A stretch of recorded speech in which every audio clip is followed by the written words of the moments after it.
Masechet Rosh Hashana Daf Tet. We have two topics today. Number one, the idea of extending Shemita and Shabbat, both earlier and later. We're going to see they're basically similar, and we're going to see the opinion of Rabbi Akiva and of Rabbi Ishmael. What is the source for extending more time of the holiness of Shemita and Shabbat and the prohibitions of both before and after? And the second topic will be the requirements for Yovel to take effect. It's quite a surprising halacha that if you don't do some or all of the requirements of Yovel, then the entire law does not take effect at all. So we'll see the details about that and three different opinions.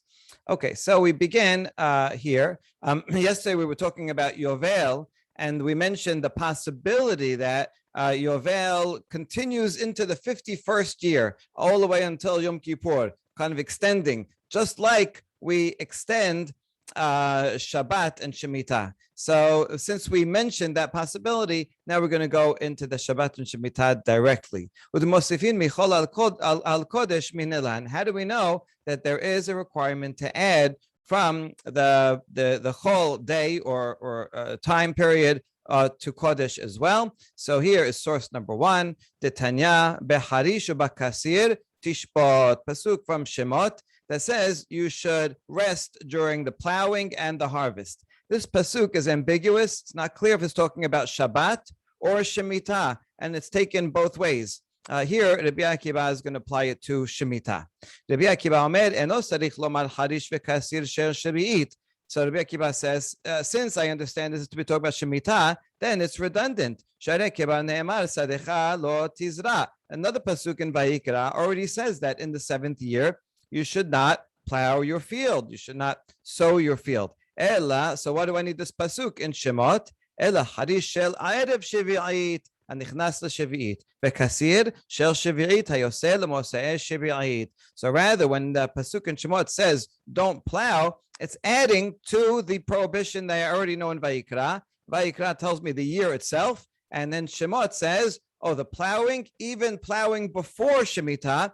Don't prepare the field before Shemitah starts so that things will grow better on Shemitah itself. No, the pre-plowing is not allowed. And even afterwards, if something starts growing a third of its growth during the Shemitah year, then even in the 8th year after Shemitah is over, you still have to treat that whatever grows as if it was Shemitah produce, which means you can take it for personal use, but you can't hoard it, you can't sell it commercially. So that's how we know you have to add more time, both before and after. Okay, so that's Rabbi Akiva's source, and he doesn't give a source for Shabbat, but they're going to end up being their equivalent. Just like if I have a source for Shemitah, Shabbat also was supposed to add time beforehand, which we do. We have the candle lighting, 18 minutes. That's the reason for that, is to add some time. It doesn't have to be exactly 18 minutes, and so if someone needs a few more minutes, that's okay. But you shouldn't go to the last second. You should add some time both before and after. Now, Rabbi Ishmael omer me harish reshut af kasir reshut yasa kesir haomer shu misvah. Rabbi Ishmael uses that pasuk for a completely different reason. He says he learns from it that when you do korban haomer, you're allowed to cut that barley on Shabbat. This is the second night of Pesach. When we have in Chutz La'aretz, so we have the second seder, but in Israel it's now Chol, and so that night, if it was Shabbat, right, the second night of Pesach were Shabbat. On Friday night, they would go out and cut some barley and then bring it in. And the next day, they would wave it, do Korban HaOmer, and so then everyone could eat from the new grain. So how do you know that you're allowed to do that even on Shabbat? So because the pasuk compares plowing to cutting, just like plowing is reshut, there's no instance anywhere in halacha that one would be required to plow on Shabbat. There's different things you can do on Shabbat for the purpose of the Bet HaMikdash, like putting things on the fire and slaughtering, but never plowing. So just like plowing is a voluntary act, so too harvesting is only prohibited when it's a voluntary harvesting. In other words, when you're doing it for yourself. But if you're doing it for a mitzvah, which is Korban HaOmed, then you are allowed to violate Shabbat, override Shabbat, in order to do this mitzvah. So the Ishmael uses pasuk for something completely different, nothing to do with adding time before and after. Seems that Rabbi Akiva would not agree with Rabbi Ishmael here. He would say, since you can cut the barley 2 days before, you don't have to do it on that day. So cut it before, leave it in storage in the Bet HaMikdash, and then you can bring the Korban HaOmer. So you would disagree with this totally. Okay, so now we have a source for Rabbi Akiva that you have to add time before and after in a Shemita year, and therefore in Shabbat also. How about Rabbi Ishmael? That he agrees with this law. So what's his source? Rabbi Ishmael mosifin mechol al kodesh minale nafkale meditanya ve'annitem et nafshotechem. I'll read the whole pasuk. So this is talking about Yom Kippur, is Shabbaton, and you should make yourselves suffer b'tish'a lachodesh ba'erev, on the 9th of the day of the month. Now we know Yom Kippur is the 10th of the month. So why is it saying on the 9th? Well, it's on the 9th ba'erev, in the evening. In other words, at the end of the 9th day, towards the afternoon, evening, me'erev ad erev, from nightfall to nightfall. Tishbetu Shabbatechem, from evening to evening. Okay, so this is a really curious pasuk because in general, all in halacha, the day starts in the night. And so is this pasuk coming to tell me something different? Does it usually start in the morning and Yom Kippur is different? Right? We don't have that concept in halacha. So therefore, why is it telling me that Yom Kippur is on the 9th at night? So yachol b'tish'a tamud lomar ba'erev. No, it's at the end of the 9th. Ba'erev yachol mishetechshach. So do you mean after it gets dark, after the 9th? Tamud lomar b'tish'a, but then it's not the 9th anymore. So what's the purpose of telling me the 9th day? הכסד מתחיל ומתענה מבעוד יום, מלמד שמוסיפין מחול על קודש. So rather, you should start fasting even from a little bit of the day before, on the 9th in the afternoon. And so you're supposed to add from Hol al Kodesh, supposed to add holiness to that day. And that's in fact what we do. If you look at different schedules on Yom Kippur, officially the fast begins at sunset. It's the same time when you're not allowed to work and wear shoes. Everything starts at sunset.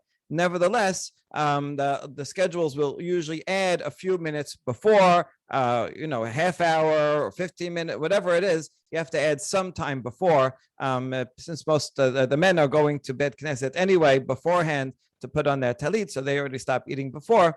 But we do put it on the schedules that way. So that's how we learn that you should add a few minutes before Yom Kippur, because the pasuk talks about fasting even on the 9th, part of the 9th. Good. Now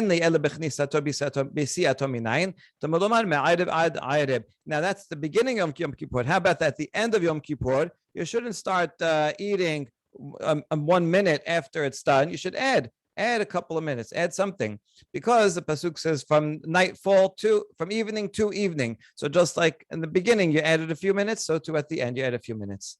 And Yom Kippurim, Shabbatot minayin. So now pasuk for Yom Kippur. What about Shabbat? Tishbetu. The rest of the pasuk, let's look at it inside. Right, says Tishbetu Shabbatechem. So from the word Tishbetu, we know to add that Shabbat also, you have to add a few minutes before and after, not doing work. Yamim Tovim Minayin, how about holidays? Tamud lomar Shabbatechem, the last word in the pasuk. Hakesad, kol makom sheyesh bo shevut, mosifin mechol al kodesh. The general rule is, any time that there's a prohibition of doing work, the Shabbat, Yom Tov, Yom Kippur, so you have to add a few minutes before and after, now also not doing work. But today that you don't have to do work, like Rosh Chodesh or Purim, then you don't have to add anything.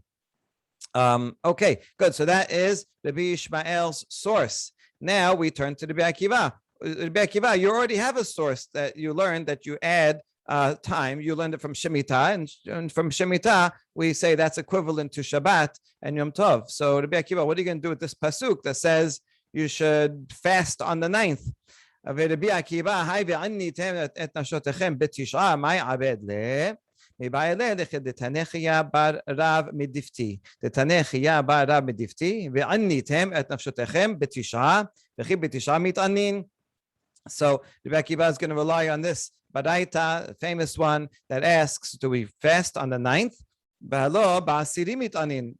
We fast on the 10th. Ela lomar lecha kol ha'ochel v'shoteh b'tish'i ma'aleh alav hakatuv ki'ilu hit'ana tish'i v'asiri. Anyone who eats and drinks on the 9th, it's as if he fasted both on the 9th and the 10th. So even although the pasuk says in the 10th you should make yourself suffer on the 9th, it doesn't mean literally. It means actually the opposite. Why so? Why should we say it means the opposite? Well, kind of as follows.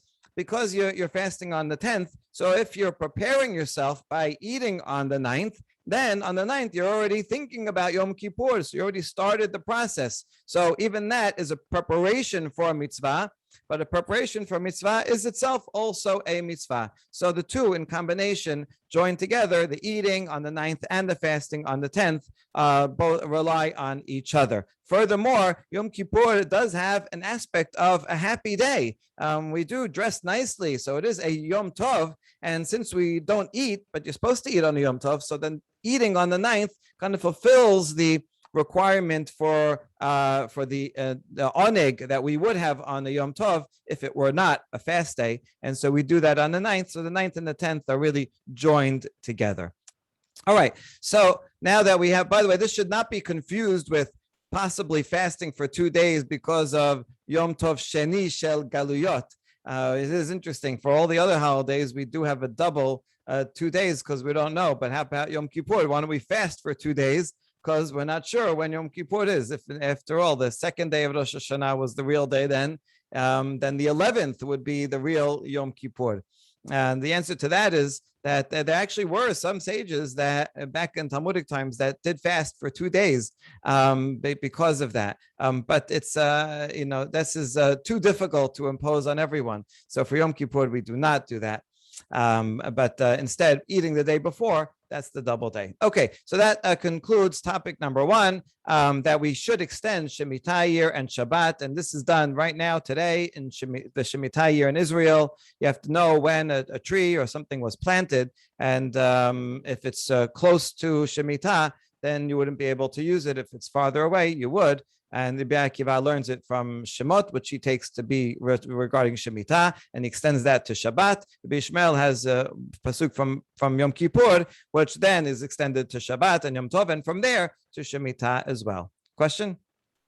Yeah, I'm just curious how the rabbis reconcile this with the explicit command in the Torah, lo tosifu, right? So this is asmachta, and the other one is straight up in there. Okay, good. So in this case, since they're learning it from Pesukim, it would seem that they would consider this perhaps to be middeoraita. It's a good question whether this can be considered deoraita or like a gezerah, so that you shouldn't come to violate. I think that in the Tannaitic sources here, because they're learning it from pasuk, they consider it a deoraita. Therefore, the rabbis are not adding. This is in the Pesukim themselves. Even though it's a derivation and maybe not very explicit, nevertheless, it's right there. And in this case, we're lucky enough to have some help from the Dead Sea Scrolls, because in the Damascus document, the very beginning of it says that you should stop working on Shabbat because it's tishmor, so you have to be careful from it. And even from the time that the sun just begins to go down from the horizon, when it's still a sun length away from the horizon, so several minutes before sunset, one must stop doing work. And it quotes a pasuk. The Dead Sea Scrolls rarely quote pasukim as a source, so because they don't really have the concept of a derasha. But in this case, they do. And so this is actually a fantastic case where we could see that this is a very old halacha agreed upon even by across the board to add, and it's derived from pasukim and considered the oraita. So that's so therefore this would not be about tosif. That's a great point. All right, so now we get to the next topic, which is the requirements for Yovel to take effect. Yovel is different from really anything else. Like Shabbat, for example, if you have a large group of people that are ignoring Shabbat, just not keeping it, doesn't matter. The Shabbat is still Shabbat. They're violating, right? But for Yovel, we're going to see that if people are not keeping the laws of Yovel, then Yovel does not apply. And so let's see how this works. We're going to see 3 opinions. Rabbi Yehuda says that the key is freeing slaves. As long as people are freeing slaves, then Yovel takes effect, even if they're not doing the other requirements. Rabbi Yose says blowing shofar is the only necessary thing.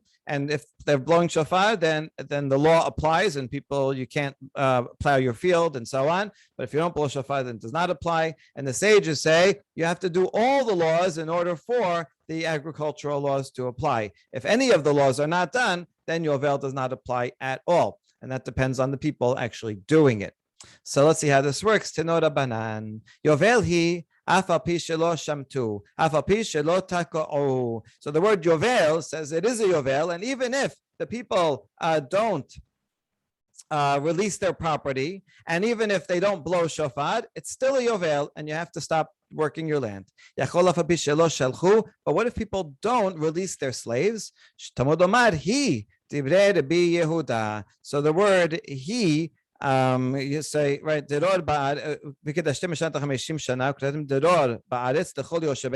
Yovel he. So Yovel is an expanding word, but he is a limiting word. It's this Yovel only if you do what came right before in the pasuk, which is ukratem deror ba'aretz lechol yosheveha, to release everyone. Okay, so that's the word. That's the derivation of the divrei Rabbi Yehuda. So releasing the slaves, that's the key. I mean, he doesn't quote, but we might also have in mind in Yirmiyah, where he makes a berit with Sidkiyah to make sure that everyone releases all the slaves, and then people release them but take them back, and then that's a cause for a terrible destruction. So you see from there that the releasing of the slaves is an essential part of the berit and essential part of Yovel as well. Rabbi Yose omer Yovel hi afal pi shelo shamtu afal pi shelo shalhu. So he says even if they do not release the property, and even if they don't send the slaves away, it's still a Yovel. Yachol afal pi shelo tak'u. But what if they don't blow shofar? Talmud omar he. So he is the limiting word and says if the bet din does not blow shofar, then Yovel does not apply. So that's the only essential law of them. And so if they don't blow shofar, then you can work your land. If they do blow shofar, then you cannot work your land, even if you didn't do the other things. So that's Rabbi Yose. Rabbi Yose is going to explain his reasoning. I mean, after all, you have the same Pesukim are there, and says the Yovel says you should include something, and he says you should exclude something. So why am I? It seems arbitrary. How come I'm saying it is a Yovel that Yovel applies even if they don't send their slaves, but it does not apply unless they blow shofar? Why am I picking one over the other to be inclusive and exclusive? Because I can imagine a world where there will be no need to send away slaves. Maybe there'll be a time when there are no slaves, and maybe we're living in that time today. I mean, there are still people oppressed, but there's no one who is officially Jews who are officially in the category of being owned by their owners and halachic slavery. So therefore, this would not apply. So there could be a situation where it would not apply. But there never will be a time when there's no shofar, that you can't find a shofar to blow. This is always going to be something that you can do. And therefore, it doesn't make sense to make the application of the Jubilee year depend on freeing slaves, because maybe that won't be applicable at all. So that's his reasoning. That's number one. Davar acher, Rabbi Yose gives another reason. Zo misra lebetin, vezo ena misra lebetin. Blowing shofar is dependent on the betin. They get together, they get a shofar, they blow it. It's in their power to accomplish it. Whereas freeing slaves is not in their power. It depends on all the people going and freeing their slaves. So it makes sense that Yovel should be dependent on something that is in the power of Bet Din to do. If other people are violating the law and not sending their slaves, then, I mean, Bet Din will try to bring them in and correct them and punish them, but they can't actually force them physically to do it. Well, they can force them, but it's not in their power to just make it happen. Unlike shofar. Okay, so that makes sense, and those are his two reasons. Now we wonder, why did he need two reasons?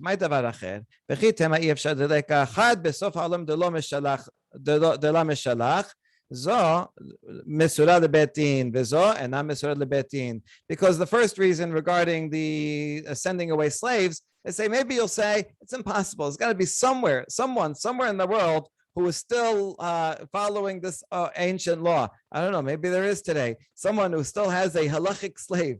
That'll be interesting to find that person. And so you say it's impossible. It's got to be somewhere in the world. Really, would have to be in Israel to whom this law doesn't apply. So then you don't like the first reason. I'll give you the second reason. That's in the power of betin to blow shofar, and therefore that's the main essential ingredient for shofar, for yovel to apply. And nowadays we don't have a betin, we don't have a sanhedrin, so they're not blowing shofar, and that's why nowadays we do not have the whole concept of yovel. We don't even count it at all.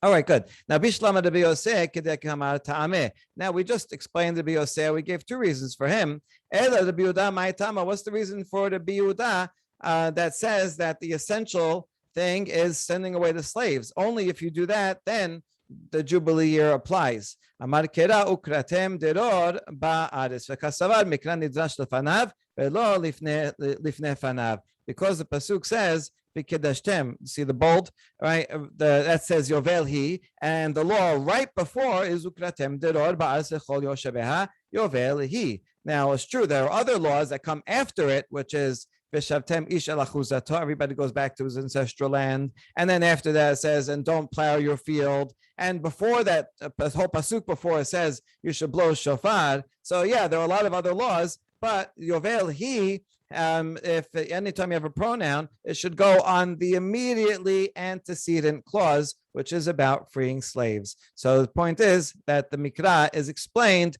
according to what comes immediately before and not two clauses before, which would be the shofar. And that's why Rabbi Yehuda just reads it in context. Okay, good. So now we have the sources for both. This word deror, we're going to explain. Everyone agrees that the word deror means being free.